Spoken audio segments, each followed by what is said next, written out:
I am Kate Calvin, NASA's Chief Scientist and Senior Climate Advisor, and I'm sitting down with Bill Anders, who took the famous Earthrise photo.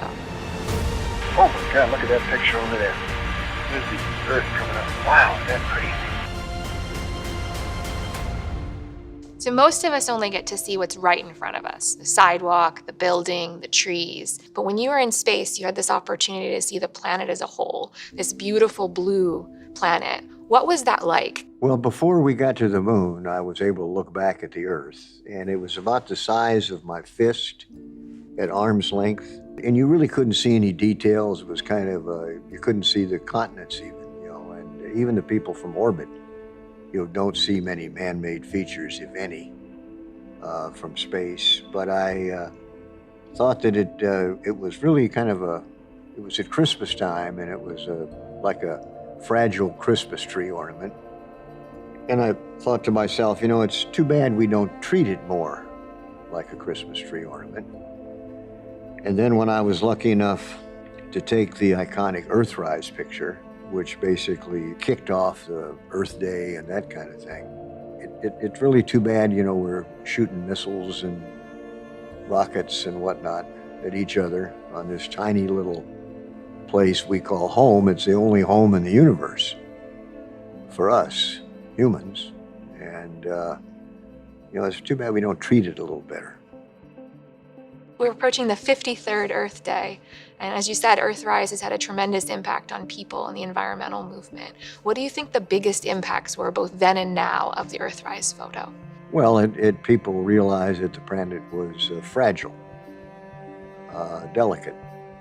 Clearly, mankind has not been kind to the planet. But could you tell the story of taking Earthrise? We had I think they gave me a little bit of photography training. I had a camera I took home, a Hasselblad, took a few pictures, but didn't even have a light meter on our flight.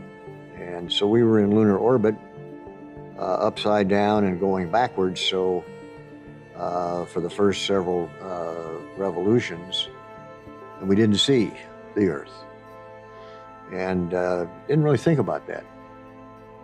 And then we righted ourselves, heads up, and twisted the spacecraft so it was going forward. And while Frank Borman was in the process of doing that, suddenly I saw out of the corner of my eye this color. It was shocking. Oh my God, look at that picture over there. There's the Earth coming up. Wow, is that pretty? You got a color film, Jim? Hand me a roll of color quick. Oh man, that's great. Where is it? Quick.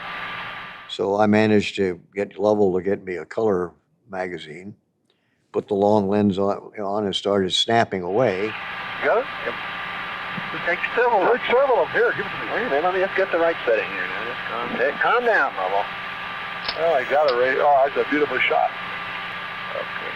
Now there's exposure. I did. I picked you up there. You sure you got it now? Yeah, it'll come up again, I think. Without a light meter, I really didn't know what to set it. So I just took the f-stop and just took a shot, moved it, took a shot, moved it, and then really didn't think that much about it. I think had I not taken the Earthrise picture, Bill who? I have it hanging on the wall of my office. And Is that right? It's a reminder every day of why we do this, for Yeah. science, for inspiration, for innovation, Yeah. for home. Yeah. But it makes people think, Yeah. about this fragile little ball we live on. Yeah. Beautiful, I fragile. haven't made them think enough, but we do think. Earth is one of our most important missions at NASA, and we're continuing to use that vantage point of space, the image that you saw. We continue to look at Earth and see how it's changing. What words of wisdom would you give future scientists, astronauts, or the next generation? Certainly viewing of space, of Earth from space, like Landsat, which I fought for, and from the space station, we're looking down at the Earth. I think Landsat's how most people see Earth. We get to see a lot of the 50 years worth of Landsat imagery. And Landsat has been, to my knowledge, been quite a helpful program. Yeah, it's been tremendous, both in showing the planet and how it changes, but also Yeah. providing information to landowners everywhere. Right. So you're known for one of the most poetic quotes about going to the moon and discovering Earth. Can you tell us about that? It's hard for me to imagine I actually said it because it's so poetic. But when they ask people, what impressed you? I said, well, we went to the moon to explore the moon, and what we discovered was the Earth. So one, I was lucky to take Earthrise with color film, with a long lens, and make that statement.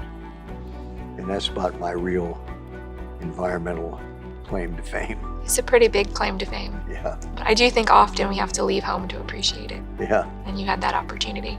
And I think generations are grateful for what you've done. Well, but seeing the Earth from space, and I really wish I could take a flight in the space station, because we were just in Earth orbit 1.5 Okay. revolutions. So, but it is beautiful from space.